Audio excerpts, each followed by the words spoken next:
Good morning, everyone. This is Vishnumurthy, lecturer in physics, Government Degree College for Women, Wanaparthy. Today, my topic is thermodynamics laws.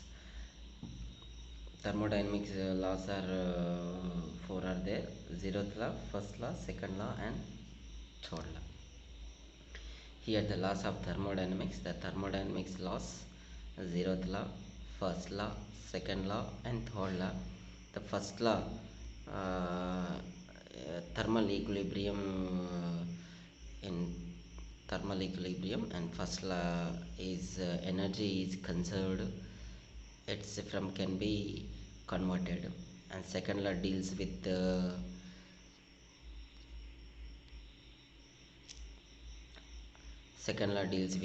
energyless can flow equilibrium, and third law driving forces for equilibrium.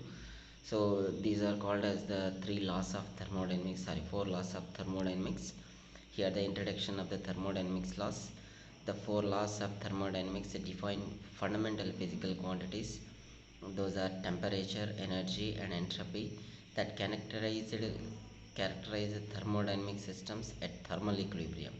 So the laws describes how these quantities behave under various circumstances and forbid certain phenomena such as the pre-material motion. And you see, this is known as the zeroth law. Here you see the variables a, b, c are there.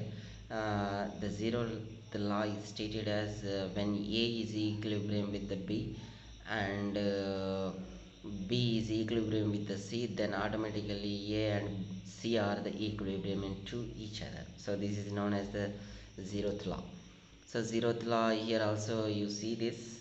A is thermal equilibrium to B. A is thermal equilibrium with C. Then B and C are automatically thermal equilibrium. So the zeroth law states that if two systems are in thermal equilibrium with a third system, they are also in thermal equilibrium with each other. So this is known as the zeroth law of thermodynamics.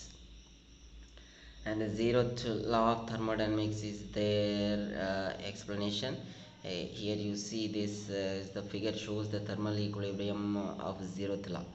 So a system is in thermal equilibrium with another system if they are in thermal contact, can exchange heat, because of when the heat is exchanged to one body to another body is possible when they are physical contact with each other, and if no thermodynamic variable of either system is changing.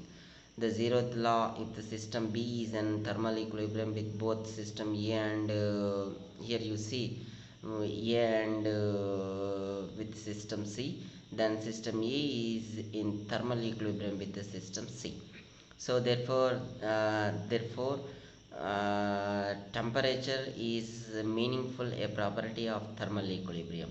So this is about the zeroth law of thermodynamics. And also we will go to first law of thermodynamics. This state 1 and state 2, by using the state 1 and state 2, the heat transfer from state 1 to state 2, and work is done from state 1 to state 2. Here here E is equals to internal energy, and E2 is the energy in state 2, and E1 is energy in the state 1.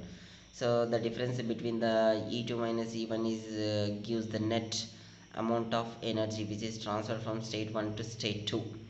So and Q is the external heat supplies to the system, and W is work done by the system or on the system.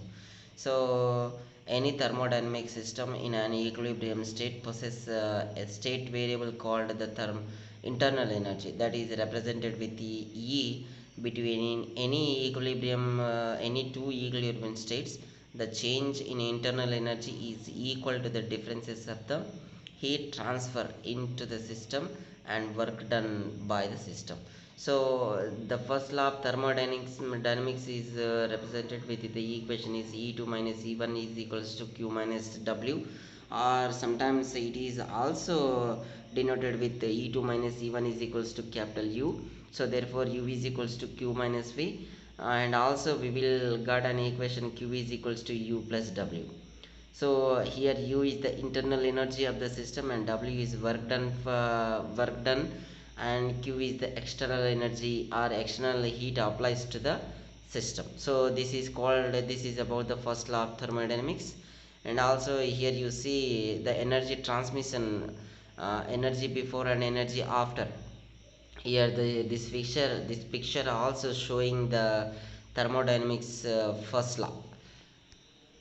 And again you will see here the delta U is equals to Q minus W, or W we know that work done is representing with the equation of PdV or P del V. Here the P is the pressure and del V is the variation in the volume, and del U is equals to internal energy changes, and Q is equals to heat flow. W is equal to microscopic work, and P star is represented as constant pressure, and delta V is equals to volume changes.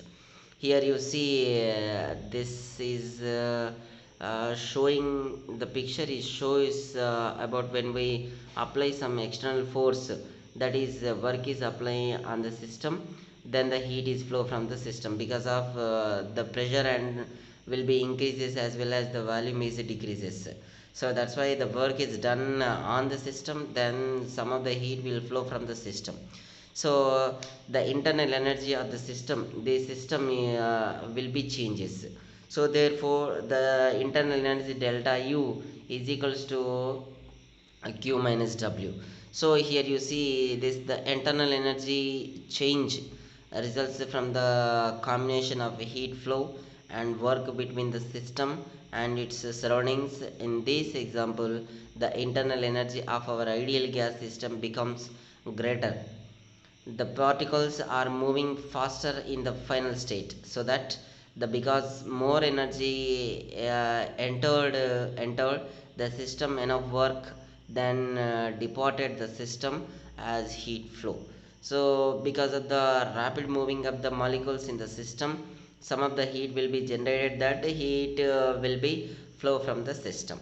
So therefore this is about the thermodynamic first law. And we go to thermodynamics second law. This is representing about the entropy. That means that is denoted with the S, and S is equals to Q by T, and the ratio between the heat to temperature is known as the entropy, and the disorderness between the molecules are also called as the entropy. So the thermodynamics second law represents the entropy changes. Here you see this is the hot body and this is the cool body.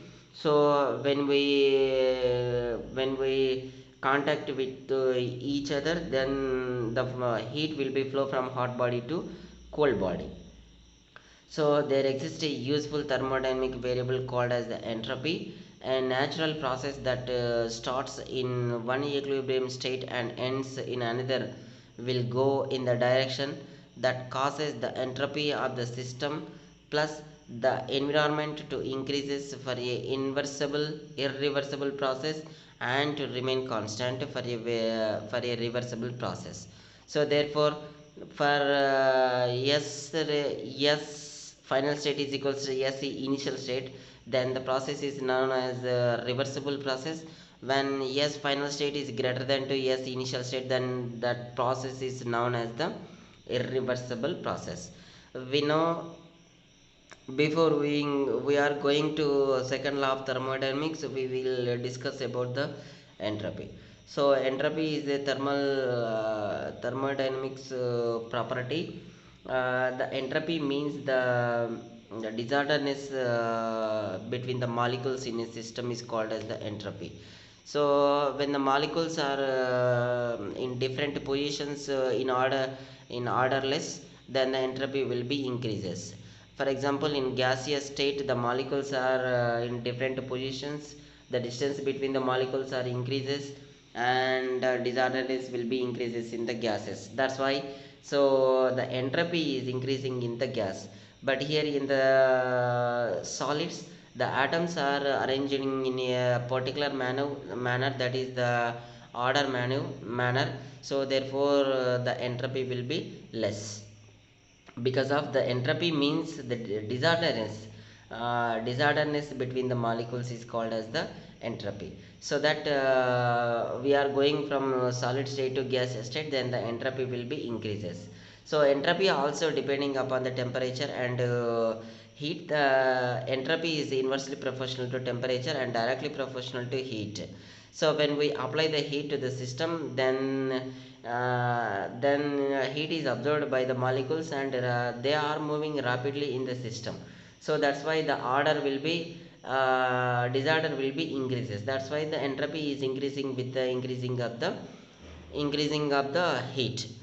So this is about the entropy. And here you see the second law of thermodynamics. The entropy is also showing by this principle. Here you see the block of ice, and here the puddle of water. When we So in this figure we will see that the block of ice is in the solid state. So that's why the atoms or molecules, water molecules, are arranging in a particular manner. So that's why the entropy is less in the block of ice. Now we will apply some external heat to the block, then the ice will be dissolves and will be converted into water. So that the in water molecules, in water the molecules, the distance between the molecules are increases to comparing the block of ice.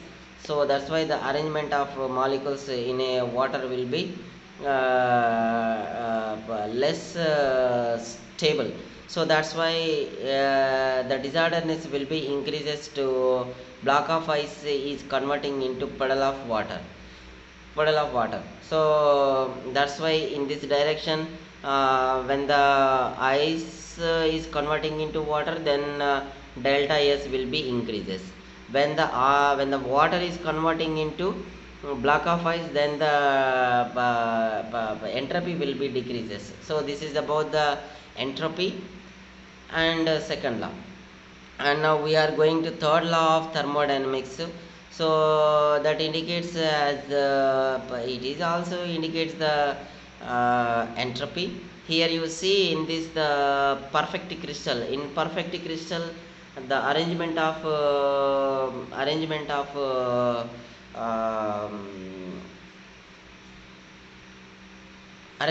atoms in crystal is perfect in order. So that's why the entropy is equals to 0. So here you see, so in perfect crystals, the arrangement of atoms are mostly perfect. That's why the entropy is equals to 0. But in temporary perfect crystal has the some disorderness between the molecules of crystal. So that's why the entropy greater than 0. Now here you see that delta E is equals to E initial minus E out is E in minus E out represent as variation in energy. The change in fat mass is equals to energy conserved minus energy expanded. So this does not give you casual information because of E input is equals to energy consumed. And here you see that window air conditioning out, the heat is here you got the heat output. And here you see a cold air output, and heat is entered into the system from this side. So that is heat input, and heat input is converting into hot output, heat output, and cold air output. So this is called as it is depending upon the third law of thermodynamics. And next we are going to this figure shows also third law of thermodynamics. Here this is called as the engine, the cold reversion reservoir. This is called as the cold reservoir. This is called as the hot reservoir. The heat is exchanged from cold reservoir to hot reservoir. That's why the cold reservoir rapidly decrease the temperature. That's why it is called as the refrigerator. The schematic figure, this schematic figure represents of an impossible refrigerator or a heat pump, that is one that absorbs energy QC from a cold reservoir and expels an equivalent amount of energy to a hot reservoir with W is equals to 0. So because of we know that the heat is always flow from hot body to cool body, but in this figure the heat is flowing from cold reservoir to hot reservoir. It is impossible to the properties of thermodynamics, but the specific engine is required to absorb the energy from the cold reservoir and to transfer it to hot reservoir. That engine is known as the Carnot engine. So that engine work W is equals to 0, it is impossible. So this is about the thermodynamics third law. And now here the conservation of energy, we know that W is equals to work and P2 V2 minus P1 V1 plus W. We know that P is equals to pressure and V is equals to volume, and WSH is equals to shaft work. SH means shaft work, and E small e is equals to internal energy. Q is equals to heat flow, and H is equals to enthalpy. Enthalpy is equals to E plus PV. So therefore, according to first law of thermodynamics, Ez minus E1 is equals to Q minus W. So therefore, the finally algebra equation has H2 minus H1 is equals to Q minus W SH, where WSH is equals to shaft work.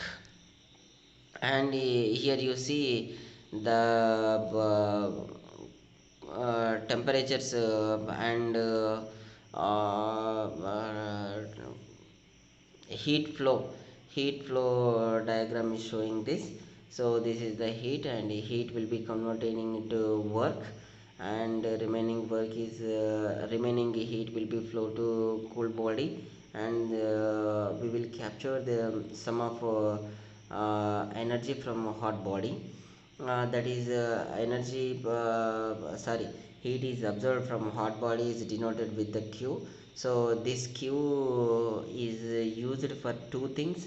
One is work done, and second one is transferred to cool body. Here you see also R is called as the reservoir, and the reservoir is absorb the energy from hot body, that is equals to Q plus delta Q, and it will be converting as work, and some energy, some heat is transferred to the cool body, that is equals to Q plus delta Q minus W. So this is about the thermodynamics third law. And here you also some examples are there. So hot body to cool body, here the V initial and V final. So here the Q is generating between the tire surface to road, and here you are also the vacuum puff of air, the vacuum will be going to air and uniform dispersion. And some of the applications are there in the thermodynamics laws are there. Here you see this light energy input and the photosynthesis and high potential energy biomasses and heat energy output. The low potential energy CO2 water, mineral nutrients and nitrate phosphates, potassium is it, so on. So these are the application for the thermodynamics laws. And it is also showing another, the second law of thermodynamics states that heat always flow from hot body to cool body and not from cold body to hot body. So these are the examples for the second law of thermodynamics. And the zeroth law of thermodynamics, the law of thermal equilibrium. The zeroth law of thermodynamics states that that heat will always flow in a direction from a hot object to colder ones, but never the other way around. So this is about the zeroth law. And now the pressure law is indicates, these figures are indicates the pressure law. Pressure and temperature are directly proportional as long as the temperature is measured in kelvins. And again the third law, as a system approaches the absolute zero, all processes cases and the entropy of the system approaches a minimum value.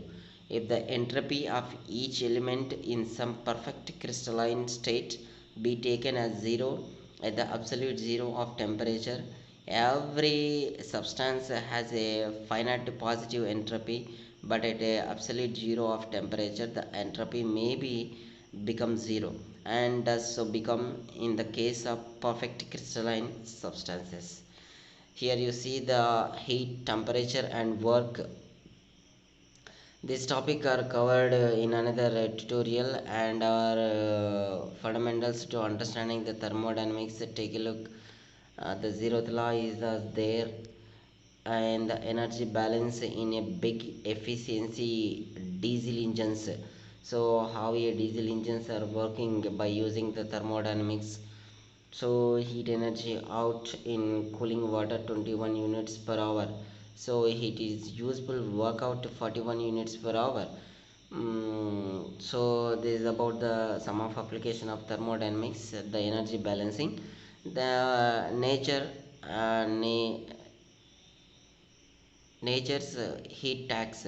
So work uniform change in motion of molecules in surroundings. Heat is increases in aquatic motion of molecules in the surroundings. That shows that the endless mechanical action can be generated and identify large amounts of heat from a fixed amount of working substances. Thus, the challenging the caloric theory of heat, which held that there would be a finite amount of caloric heat energy in a fixed amount of working substances. The first established thermodynamic principle, which eventually become the second law of thermodynamics, was formulated by the scientists in 1824. Now here the evaluation and the second law of thermodynamics are depending upon like this. And now the heat transfer heat transfer here in one system to another system is heat is flowing according to thermodynamics second law. And delta U is equals to minus Q minus W plus food energy. Delta is stored food energy. Here you see this figure also shows the thermodynamics second law, and some of I show some of applications and some of jokes and thermodynamics second laws. So amount of heat is based on the mass and temperature. You know that the aluminum foil, here you see this is called as the aluminum foil, and this is the aluminum frying pan. So in aluminum foil there's a sufficient temperature but insufficient mass to fry an egg. So here you can see sufficient temperature and sufficient mass to fry an egg. The third law of thermodynamics, the entropy of a pure crystalline substance at absolute zero is that is equal to 0, and S is equal to K log W, or K log 1 is equals to 0. So entropy smiles are tab 1 to 2004. The no stereotypes labs are genres and rationalize this fluid by the decay of the world order and those unit entropy is born. And now in which the direction reaction will go is the question is there. So in this question the yes, delta S inverse is equal to delta system minus delta H by T. So delta is less than or equal to 0. And here see how a work done is there. Here is the turbine is there. The low temperature gas is applied and that apply on the turbine. This turbine is converting into high pressure, and some of the energy will be generating. So in this we got the temperature. And the law of cooling is Newton's law of conduction. The rate of heat of conduction is directly proportional to the temperature difference between the surfaces. And also Stephen's law is there. The ratio of heat radiation is directly proportional to the fourth power of the absolute temperature. So this is about the Stefan's law and Newton's law. So here are the progressive laws of energy in food chain. You see the food chain is also there. So this indicates the food chain in the nature. These are, it is also depending upon the thermodynamics laws. And what is an entropy? Here you see the diagrams in this high disorder. Here you see first before high disorder, and we will decrease the distance between molecule to molecule, then we got this figure. In this the disorder will be decreases, and here you see the disorder will be almost all decreases. Here in this there is no disorder or low disorder there. So in this figure we got the high amount of entropy, and entropy is coming from this point to this point will be decreases. A measurement of the degree of randomness of energy in a system is called as the entropy. The lower the entropy of the more ordered and less random it is, and vice versa. So examples: gallon of a gas prepared for sunlight have low entropy when these are used their entropy in cases. And now the zeroth law is also another example is there. The zeroth law: if two bodies are each in thermal equilibrium with a third body, then all three bodies are in thermal equilibrium with each other. So another, the second law of thermodynamics and evolution. These reptiles are dying. Thank you everyone. Hello and welcome to all to this lecture series on basic thermodynamics. This is lecture 1, Introduction and Basic Concepts. So let us start. First of all, we need to know what is thermodynamics. Thermodynamics is a branch of science which deals with energy transfer and its effect on properties of the substance. The properties can be physical properties as well as the chemical properties. The amount of heat or work transfer taking place while arriving at one state from another is the main concern in thermodynamics. That means that how much amount of heat transfer has taken place or how much amount of work transfer has taken place while arriving at one state from another is the main concern in thermodynamics in terms of energy, joule, kilojoule, etc. Okay, then we have two important terms known as system and surroundings. What are those? System. See, what is a system? It is a fixed mass or region in a space, that is control volume, where our study is focused. Basically, it is that part of the universe where our study is focused. Okay, then we have another term that is known as surrounding. Everything external to the system is known as surrounding. Okay, and that part of the surrounding which is affected by the system is known as immediate surrounding. Okay, I hope this is clear. Let us move. We have classified systems into three categories. One is closed system, one is open system, and third one is isolated system. What are those? Have a look at them. Closed system.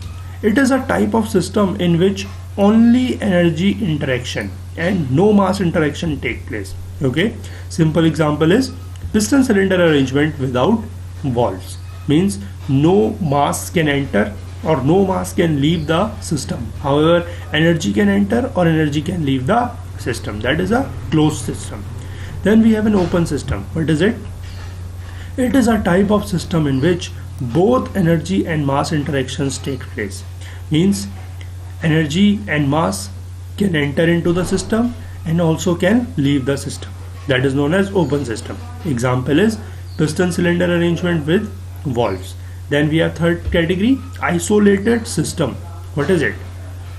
It is a type of system in which neither energy nor mass interaction, okay. Example is hot coffee or tea kept in a well insulated thermos flask. Means when the hot coffee or tea is kept in a well insulated thermos flask, neither energy nor mass interactions takes place, and that hot fluid remains at a relatively hotter temperature for a very long period of time. But please let me make it clear that ideally that thermos flask cannot be considered as a isolated system, because after some point of time it will lose some heat and eventually that hot fluid will become normal. Okay, so that thermos flask can not be considered as a completely isolated system. Okay, it is somewhat isolated but not completely isolated. However, there is one more example, that is universe. The whole universe is an isolated system. How it is, we will see it in the further lectures. Okay, then we have boundary. We have system and the surrounding, and the part or the surface which separates them is known as boundary. It can be a real or imaginary, or it can also be fixed and movable. How it is, let us see. This is a piston cylinder arrangement. This is a cylinder which is fixed, and this is a piston which is movable. Okay, if we draw inside this control volume this boundary, so the boundary which is near to this cylinder is a fixed boundary. Okay, on the other hand, the boundary which is close to this piston, this is a movable boundary. When this piston will move up or move down, then this boundary which is close to this piston will also move up and down. So this is basically a movable boundary, whereas these boundaries which are near to this piston, near to this cylinder, they are fixed boundaries. Okay, on the other hand, this is basically a schematic diagram representation of a compressor. This is the inlet, this is the outlet, and if this is our control volume, and if we draw the boundary inside this control volume, we will see that this boundary and this boundary is a real boundary. Okay, and on the other hand, this boundary and this boundary is an imaginary boundary. So I hope from these both figures you clearly get the concept of real or imaginary surface, or also the fixed or movable surface. Okay, let us move on further. What is a property of a system? Any characteristic of a system is known as the property. The characteristic can be pressure, temperature, volume, enthalpy, entropy, anything. Any characteristic of a system is known as the property of the system. Okay, then we have classified those properties into two categories, extensive and intensive. What are those? Intensive, also called as intrinsic properties. What are those? Properties which are independent of the mass of the system. Example, density, temperature, pressure, etc. Okay, these are known as intensive properties. And another classification is extensive or extrinsic properties. What are those? Which are dependent on the mass of the system. They are known as extensive or extrinsic properties. Example, volume, enthalpy, entropy, kinetic energy, potential energy, and many more. Okay, and all the specific properties are intensive or intrinsic properties. What does this mean? What is a specific property? Any property per unit mass is known as a specific property. Any property per unit mass is known as a specific property, and when we consider any property per unit mass, that means it becomes independent of mass. So all the specific properties are intensive or intrinsic properties. Example is specific volume, specific enthalpy, specific entropy, etc. Okay, then how to find out whether any given property of the system is intensive or extrinsic? Okay, how to find out? See, we have a system in which we have a substance having mass m, volume v, temperature T, pressure P, and density rho, and we divide that system by making a partition. Then we note that the mass in each section gets half, volume gets half, and temperature, pressure, and density remains same. So the properties which reduces on partitioning of the system are known as mass dependent properties or extensive properties. On the other hand, the properties which remains same even after the partition. They are known as mass independent properties or intensive properties. I hope this concept is very clear to you. Okay. Then we have some key points with respect to properties. What are those? They are point functions. Point functions mean they just depend upon the final position and the initial position, okay, or the final point or the initial point. They are not influenced by the path what we consider while going from initial position to final position. Okay, they are exact differentials, means their value is the difference of their values at the final position and the initial position. Okay, and they are independent of the past history. That means that their values of the properties are not influenced by the past. Means if we consider any property, we consider any value of any property at any point in a system, so that does not that is not influenced by what was its property 2 hours or 3 hours before or 10 days before. We are not really concerned with it because it is independent of past history. Okay, then we have state. What is it? Any condition of the system is known as the state of the system. Okay, any condition means we have some specified pressure, volume, temperature, anything we have specified, that becomes a system. Okay, and what is a process? It is a change of state, is called process. We change any one property of the system and that becomes another state. Okay, and that change of state is known as process. And what is the process path?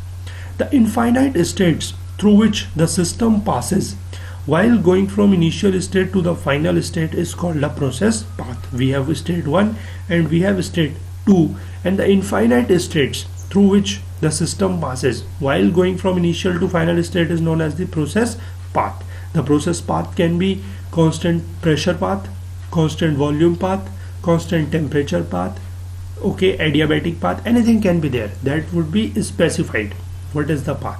But the infinite states through which the system passes while going from initial to final state is known as process path.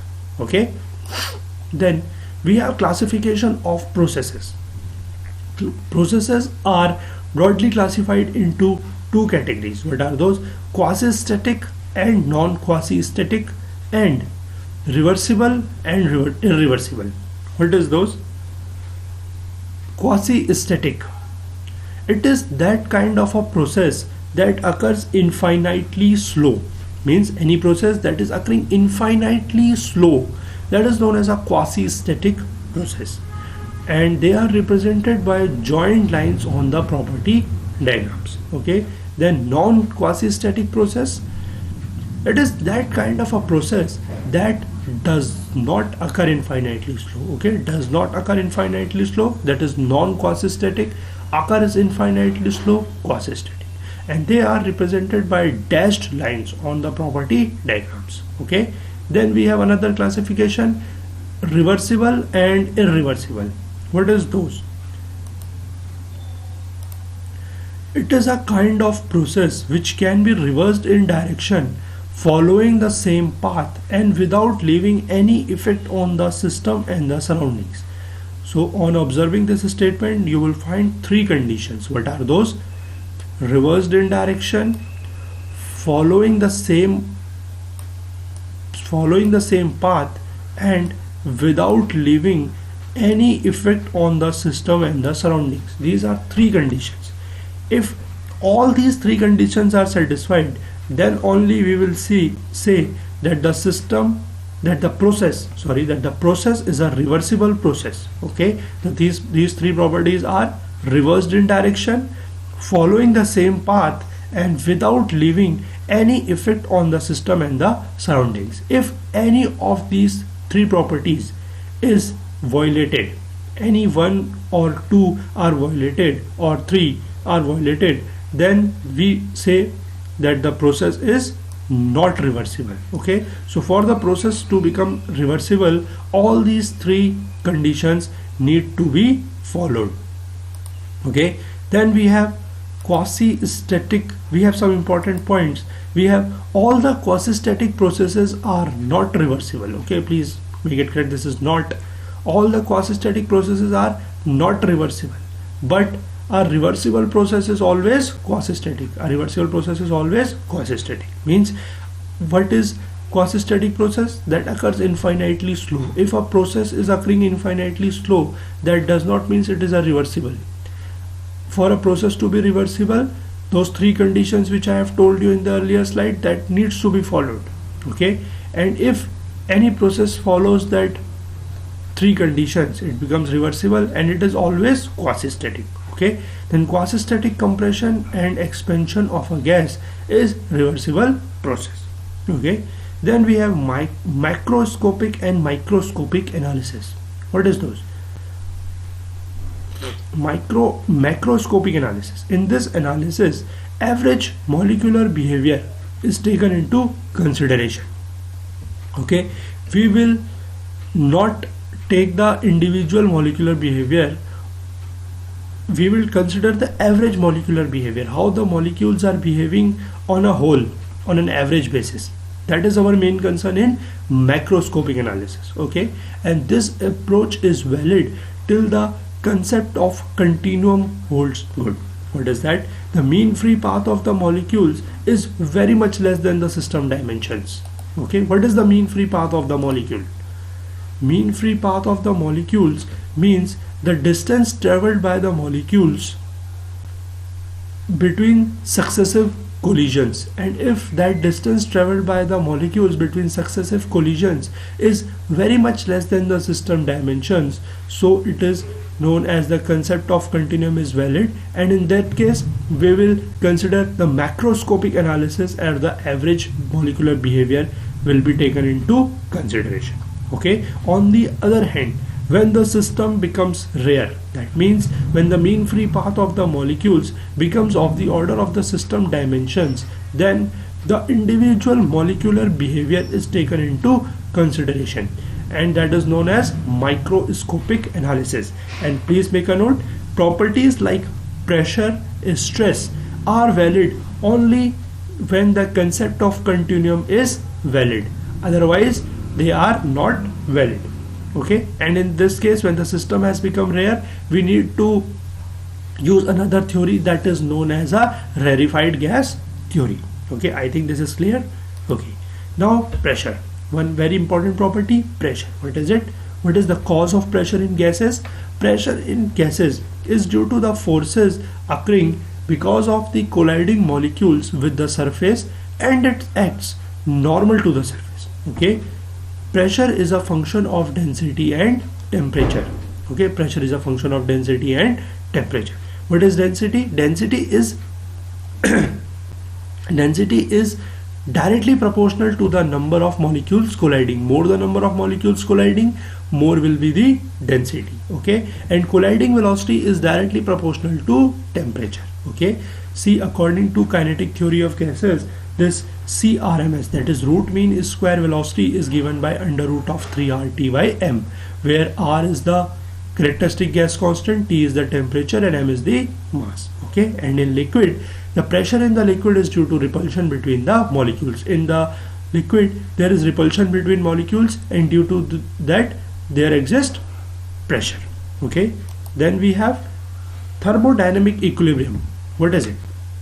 Thermodynamic equilibrium consists of four equilibriums. What are those? Thermal equilibrium, mechanical equilibrium, chemical equilibrium, and phase equilibrium. For the system to be in thermodynamic equilibrium or complete equilibrium, all those four, okay, please mind it, all these four must be satisfied. If any one of them is not satisfied, we cannot say that the system is in thermodynamic equilibrium. Okay, what is thermal equilibrium? Thermal equilibrium means equality of temperatures. If the temperatures are not equal, then there will be a heat flow. Okay, and there will be a heat flow within the system, and in that case we say that the system is not in thermal equilibrium. Okay, then mechanical equilibrium, that means equality of forces, or the forces arising due to pressures Okay, that means the pressure should be same at each and every point of the system with time. Means the pressure should not change with space, or the pressure should not change with time. If that condition is satisfied, we say that our system is under mechanical equilibrium. Okay, then we have chemical equilibrium. What is it? Chemical composition of the system should not change with time. That means within the system, chemical equations or chemical reactions should not take place. Okay, and if that condition is satisfied, we say that the system is under chemical equilibrium. Then what is phase equilibrium?